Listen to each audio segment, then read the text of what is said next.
Hello and welcome to the Keep It Local Maine podcast, where we tell the stories of local business owners and Maine residents and learn more about what they do, who and what inspires them, their challenges, successes, and more. My name is Todd Regalinski. And I am Kimberly Regalinski. And we are the publishers of Keep It Local Maine, a local magazine that helps showcase local businesses to the people in and around their communities. Thank you for tuning in to our weekly podcast that you can subscribe to on Podbean, Apple Podcasts, and Spotify. You can learn more about us at keepitLocalMaine.com and follow us on Facebook, Twitter, and Instagram through the links in the show notes. In this episode, we'll be talking with author Kristine Delano. Kristine is a 20-plus year career woman of Wall Street who left her panoramic city view and expense account in 2019 to pursue writing, enjoy family, and savor her great state of Maine.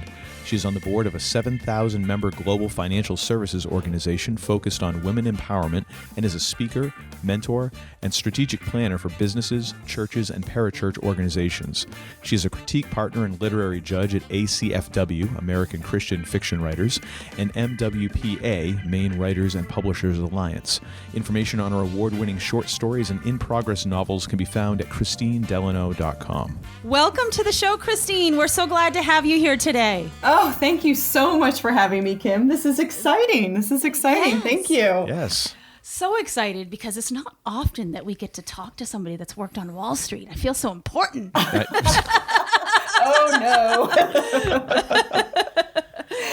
no. Well, it is. It's such a pleasure to be here. I'm just, Todd and Kim, I just really respect what you do. I love that you are just all about sort of, finding people in Maine and businesses to talk to and to highlight. It's just such a pleasure to be here. We have so much fun. So I want to dig in. This is exciting. So tell us, you have spent 2 decades working on Wall Street before you started writing.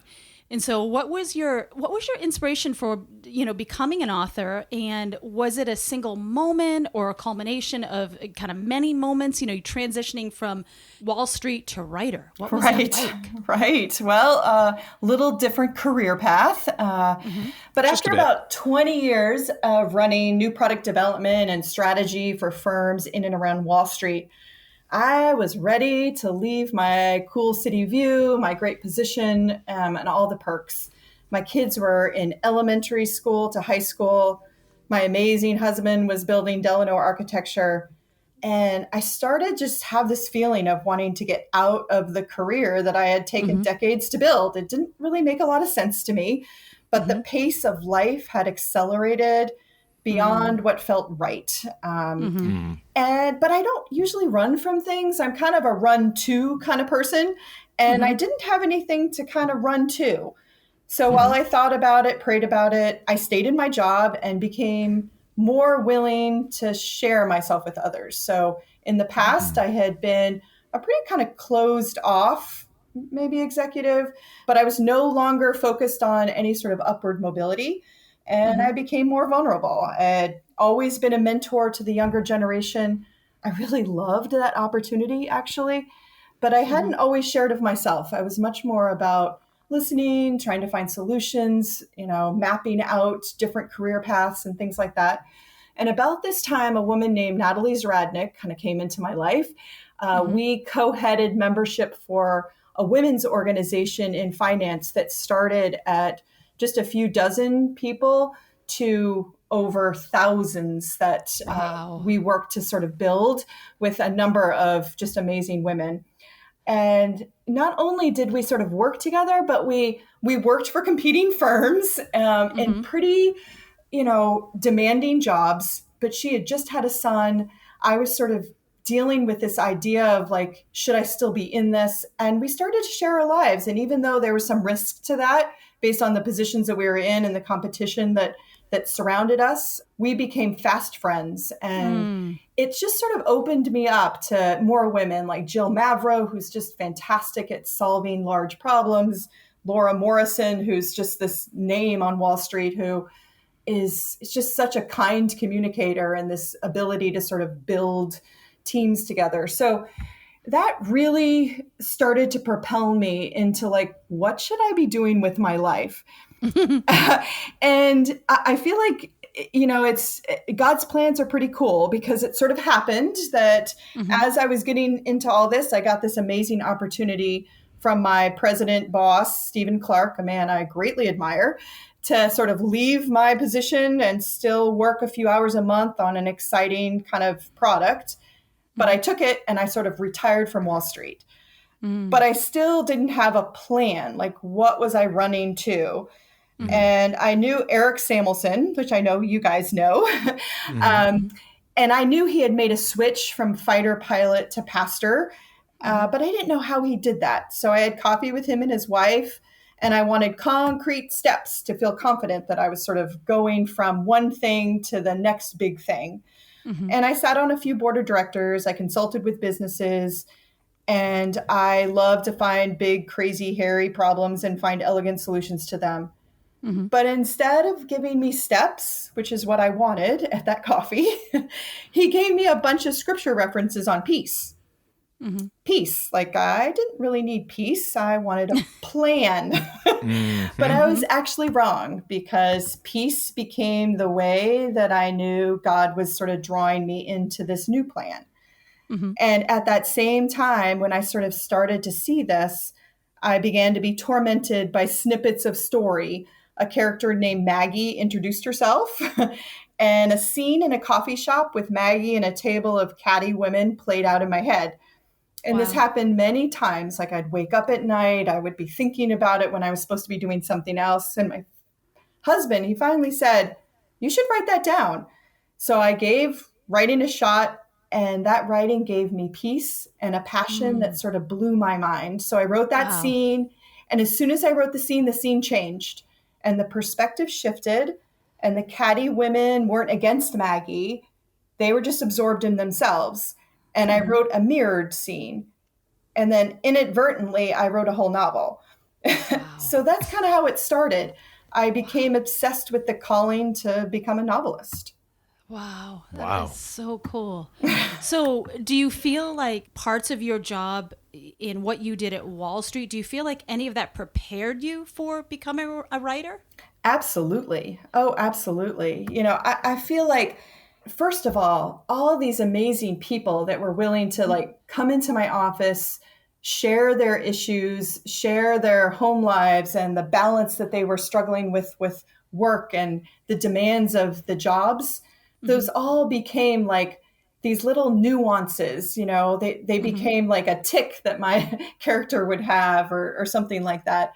I also, I have pretty thick skin. I can kind of deal with a lot of things. I love to learn. I don't mind admitting when I'm wrong or I failed or something like that. And I think Wall Street was a good place for being able to do that, because there's plenty of opportunities to fail and do it wrong. And I was in strategy. So I remember the CEO that came in on one of my first major firms, and I was running technology strategy at the time. And he brought me in and he said, "Be right more than you're wrong, but don't not be wrong." And I thought a lot about that. That it really taught me to like take calculated risks in a way that would like help me learn and become better at what I did. Oh, I love that. That is so cool. Can you say that again? Oh my gosh, I got to hear that again. That is so cool. How does that quote go? You do realize we could play this. I know, back. but it's so good. Well, he said to me just to be right more than you're wrong, but don't not be wrong, So I love that. I think the idea is that if you're always wanting to be right, if you're always searching perfection, you sort of sit in your bubble, sit in your box. You're not willing to like stretch and, make that invitation, stretch and try a new idea. And, sometimes look like a fool, which, it happens to all of us. Yeah, I love that. It's such wisdom. Yeah, either that or you can go to a much worse place where you're convinced that you're never wrong. Oh, goodness. Yes, that is true. That is true. Yeah, I never want to be those in Wall Street too. Wow. Oh, I'm sure they're everywhere. I mean, people are equal opportunity, odd and bad at things and good at things. So that's true. That's so cool. That's true. Now, I am admittedly a bit of a process junkie. I love to hear what other people's routines and workflows and stuff like that is, and especially writers, because there is a whole spectrum of different ways that different writers write. And can you describe what your writing process is? Do you have a daily routine, or is it a weekly routine, or how does that work for you? Right. Well, first, I'm a voracious reader. So I believe that before you can become a writer, like my whole sort of life leading up to writing, I was always sketching things out. I was always sort of fascinated by story. And I was always reading 3 or 4 books at the same time and very quickly. Like I love the idea that stories can expand the way you think about things. They can inspire you to try new things. They can get you interested in people that maybe you don't meet in life. So I think that that's, a big part of my writing routine is my reading routine. But really it kind of comes down to, are you a plotter or are you a pantser? So do you like to plot everything, or do you like to go by the seat of your pants? And I think people not only in writing, but like in life kind of approach it this way. And because I kind of like to break rules, I am a lot of both. I am both a plotter and a pantser. So I'm obsessed with sort of braided stories with unexpected twists. Think like Jodi Picoult. So my characters sort of barge into my life with backgrounds. I sketch, I think in scene. I often say that I just plagiarize my own thoughts, like little plays are sort of going on in my head and I write it down. But I do have to admit, I hate routines. So I'm not always great when it comes to like taking my medicine right on time or getting our dog Henry groomed. So I do thank God that I have a husband that appreciates routine. Otherwise, the trash would not get out on time when it should and things like that. But as much as I hate routines, I love opportunities. So I do sketch out blocks of time on my calendar. And then my brain just sort of gets obsessed with like thinking about how I'm going to use that time. But maybe, and sort of, and now I'm thinking about it, kind of a way to answer your question is, do you want me to tell you kind of how I went about writing my second novel in terms of sort of the process there? Yeah, sure. Yeah. Okay. So I took like a month to plan. So I first started to figure out what was the message of the novel, like what was I trying to like say, or, what was the big kind of hairy issue of it. I started thinking about what the characters, what they wanted, what were some of the tensions, flaws. I just kind of sketched out the major beats of the novel. And then I had this fun thing where I like went and found pictures of my characters online. So I had a picture of what that character looked like. And then I tried to find the closest photograph online that I could.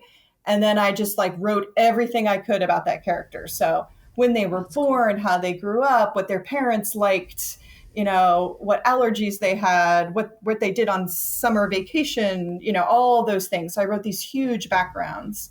And then after that month was over, I gave myself 1 month to write 50,000 words, which is about 220 pages of a novel, which is about 2/3, complete. But I wanted the entire novel done from like, what happens at the beginning to what happens at the end and all sort of the major fun and games throughout. And I wrote 50,871 words. I had to look that up. Wow. But I wanted to be precise on exactly every word counted, because every day I would like, write it down and be like, yes, I'm working toward this goal. But that's like almost like step 0 of writing a novel, because then it takes 6 months or more. And I'm in that now of like editing, rewriting, editing, polishing, writing, editing. And I find a ton of fun in that, because now you've got this whole skeleton and you're like building it out and you're like building worlds and you're in your character's mind and you're improving the dialogue so that it like actually sounds like how people speak. And throughout all this, I've been really lucky. I have great critique partners, Diane Sampson, who's a young adult author who's amazing, Jamie Ogle, who's like award-winning for her new novels, Chris Posty, who's done nonfiction and is now moving into novels. And after we critique each other novels, Chris reached out to each of us and we formed kind of a first writing group. And now I'm involved in quite a few. But finding writers that like encourage each other is just it's like a huge lift to what I'm trying to do. That's so cool. And you can see, I can see just by you kind of telling us all that there is, from Wall Street, you dealt with strategy. There is such a strategy to your writing. It's just how that intertwines, if that's the right word. Yeah. Just kind of, it's so cool to see how you use that. That's true. I hadn't thought about it that way.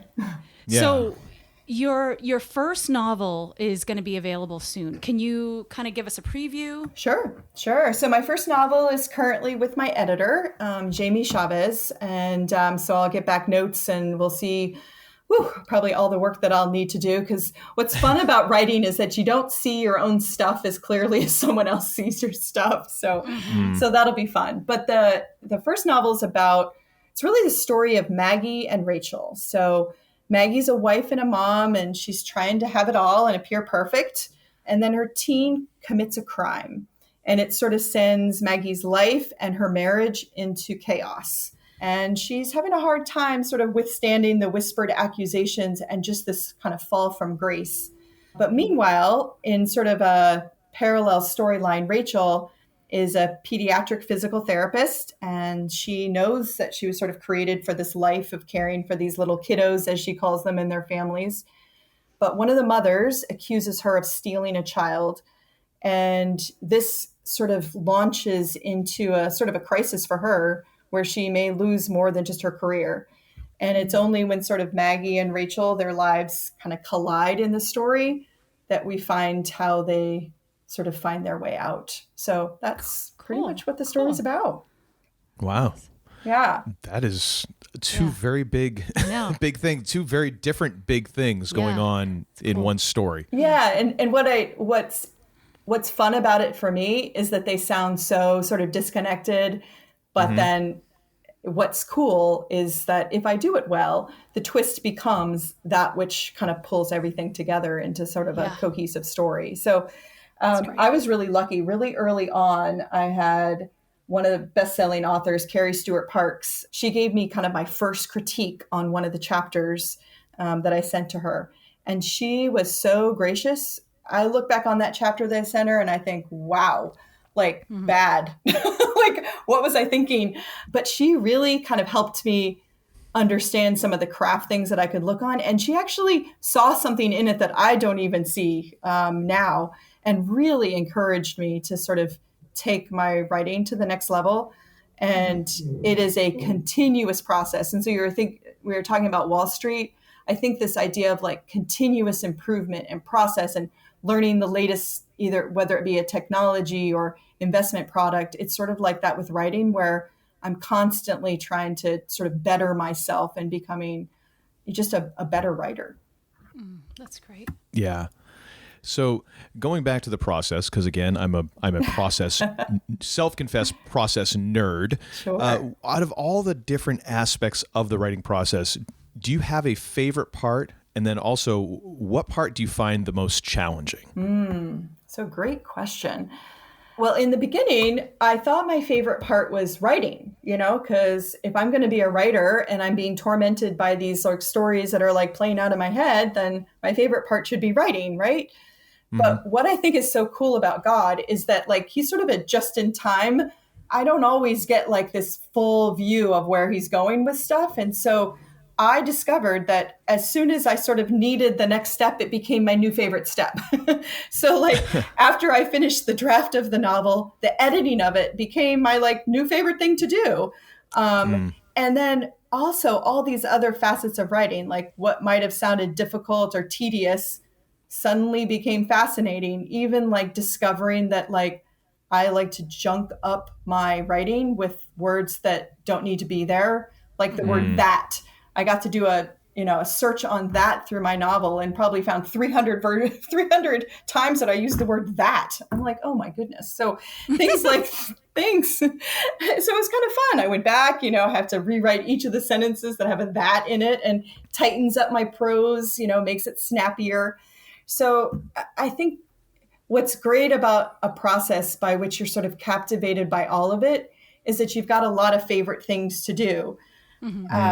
I do say that I do procrastinate sometimes. So one of the opportunities, but also a difficulty probably, is getting an online presence. Where do I find my readers? You can't please everyone. Not everyone is everybody's reader. So my favorite books aren't loved by everybody. My books won't be loved by everyone. So how do you find your readers? So I tend to procrastinate a little bit more than I should on Instagram or on Goodreads, or, looking up new books on Amazon. Or if I, suddenly need a new recipe for a chickpea curry and have to run to the grocery store. But so procrastination is not usually something that I've struggled with. But I've noticed that when I am trying to sort of get into something and it's not flowing, then procrastination can become sort of an evil task to writers. So, And probably my most challenging, I kind of mentioned that I have thick skin, but it's a different kind of feedback when you've sort of given birth to this thing you love, and people have their opinions on it. And I think that it is probably most challenging when I believe that I've written something that speaks to me, and I hope it speaks to others. And, I'll have 10 people read it, and 9 of them will just love it. And one will be like, I don't even get this. Why did you say it this way? And I kind of forget about the 9 and I sort of focus on the 1. And so that's going to be a challenge for me, is knowing that no matter what I write, it's never going to please a full audience. Right. Yes. Yeah. I equate it to the first time when I was in a band presenting a song idea to the people in the band. And I'd been working with these people for a while, and I knew that they were nice people. They were good people. And yet I was terrified the first time I presented this idea that they were all going to just point and laugh and tell me how bad it was and how I should never write anything ever again longer than a grocery list. All these things in my mind. I took it to this place where I was like, they're going to kick me out of the band. And I'm the one who started the band, but they're going to kick me out of the band. That's where my brain went to. So I totally get what you're saying. It is a total different type of thing. Right. Having thick skin and being able to just go, oh, well, whatever. Right. But when it's something that you created, that you wrote, that is very personal to you. Yeah. It's different. It's terrifying. It's being vulnerable. Right, Yeah. right. Well, and it's like a different process you go through too. You were talking about process. When I was, writing a broker dealer strategy for coming out with a new investment product and having to, change their trading systems, for example, the first time I would present that, others would sort of comment on it, and it wouldn't quite be right. And so my thick skin was like, oh yeah, sure. We're going to fix these pieces. But eventually I could get something that everyone in the room was behind, right? It was our marching orders going forward. The teams were energized. We could sort of manage this through to the end. I can't do that now, right? I can take in all the feedback, but I'm never going to have everyone around that table or every one of my readers love the approach I took. And that's a real sort of shift in my brain. Yeah, for sure. Yeah. Yeah, that is a tough thing, and also because there's elements of stuff that you've created that you're just like, well, no, I just want it that way. Right. That's I don't true. care if you like it or not. I like it, and I think that's it's that whole kill your darlings thing that I think Stephen King gets a lot of credit for, but I'm pretty sure that goes back. It goes back a long ways before him, but. Right. Sometimes you just have to let go of these little bits of business that you love, but it's totally not necessary. Doesn't mean anything to the story. It's got to go, and you're like, no, don't take away my binky. Yes. I call it my little graveyard. So I things that I love, but just clog up the story, or is too much backstory, or it's just not needed once a scene goes in a different direction than I expected. Because my characters do things all the time that surprise me. I'm shocked, right? I'm like, why are you doing that? And my fingers are still flying. So all of a sudden, things that I thought were going to come in don't. So I just, I cut it and I paste it into my little graveyard. So they're never deleted. They're just sort of sitting there Well, the funny thing is, I was just reading last week a writer saying, you don't have to necessarily kill your darlings. You just relocate them. Yes. Excellent. That's a good line. Yes. And that they'll either have like a document for all of their darlings, or it's just for whatever they're working on. And then some of them have actually said, I actually went back and took 2 or 3 things from that, meshed it all together, and it ended up becoming a new project after that, which I was like, that's crazy. Yes. Well, actually, that happened to me recently. So I had written another part of a scene where I introduced a young family, and it ended up that it just didn't fit in my novel. So it was only a few paragraphs long. So I put that in my graveyard. But then a writing competition came up, and they were looking for short stories. And I sometimes use short stories to sort of work on craft. So, for example, I don't write romance, but I might write a short story with romantic elements because it helps me sort of work out things that I don't want to work out in my larger novel. And so I wrote this short story on this small family, and it was such a cathartic thing for me because I had cut it and I knew it wasn't going to be in the novel, but I hated to see them, not get their light of day. And it actually, won the competition. So it was like really kind of an encouraging thing for me to use short stories like that. That's great. Yeah. I love to ask this because it's so, it's something that we always like to hear. We feel like we learn a lot through this, but how would you say you define success? Success. Well, I have to say that I've thought a lot about this concept of success throughout my career, and not just with writing. And I would say that I was informed, I had sort of gotten informed about what success looked like pretty early on. So when I graduated from college, I actually knew I was going to med school, not finance. But I just needed a break from sort of schooling. And I did Teach for America, which is, you think Peace Corps meets inner city high school. And so after an all-consuming year of science experiments and heartbreaking dropouts and actually got beat up as well, I was worn out. And I met one of my best friends to this day, Nicole Gates. She taught middle school. I taught high school. And we were sort of in it together.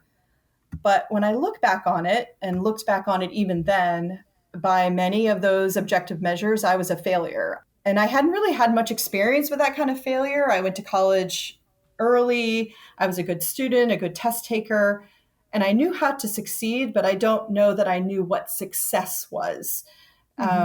And I don't really think you can know success until you sort of get beaten down by a failure.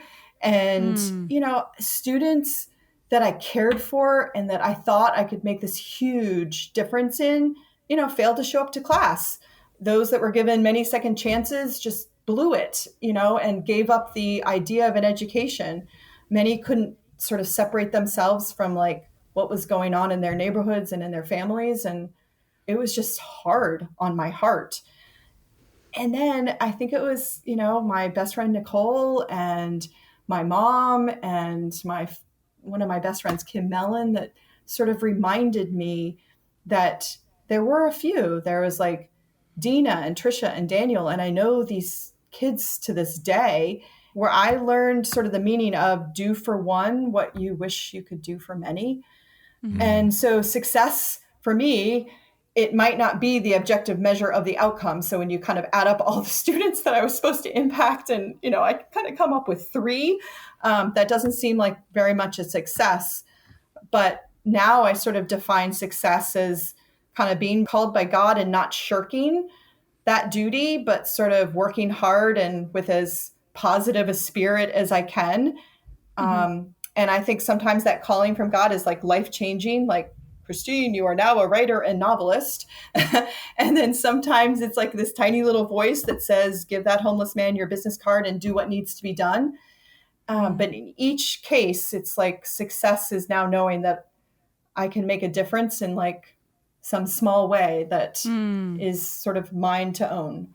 So I think, and I think that sort of definition of success has saved me a lot of heartache through my Wall Street career that, doesn't always go as you have planned, but you work hard and you get it done to the best of your ability. That's great. I just from being outside, and I know it was kind of a throwaway thing, but just, saying out of the hundreds of students that you were teaching and you remember 3, Yeah, in pure cold mathematics, that could look bad, but when you think about that those are 3 lives, that's actually a tremendous impact. Yeah, you know. Sure. So that's just a little side note from my perspective. Yes. And a call out to all the teachers, whether you're in an inner city high school or anywhere. It's just a sometimes thankless but amazing job to like get our next generation, ready to sort of take on the world. So yeah, they are superheroes, that's for sure. That is sure. Yes. And speaking of superheroes, in a way, we are a bit of inspiration junkies here. We love to hear what inspires others because it inspires us. So our question to you is, who or what inspires you, either personally or professionally? Well, I think in a lot of ways I live by inspiration too. I wouldn't be me without my faith. And then as for people, I think I've mentioned a few, but I really find a lot of inspiration from people who are willing to sort of share their lives in ways that just make other people stronger. So Katie Milazzo, she's an amazing photographer and a young life leader, and her and the other young life leaders in this area, Chiat and Katie's husband Cole, and just all of them are just inspiring to me. I know Taylor Sykes, who is a ministry leader and a strong woman of faith. She's actually getting married soon, and I'm really happy for her. But she just has a way of sort of speaking to others and just giving of herself that's unique. Faye Wilson, that I know you and I both know. We all know her. She's the founder of Green Tree Ministries, owner of Roots Cafe, which I find delicious. And I'm inspired by her because she puts her faith into action like every day. She's always looking for ways to sort of live it out. Stephanie Smith was just over the other day, and she runs a ministry called From the Overflow. And she has a heart for service and connecting sort of with women. And I find that very inspiring. So I think I could probably go on and on.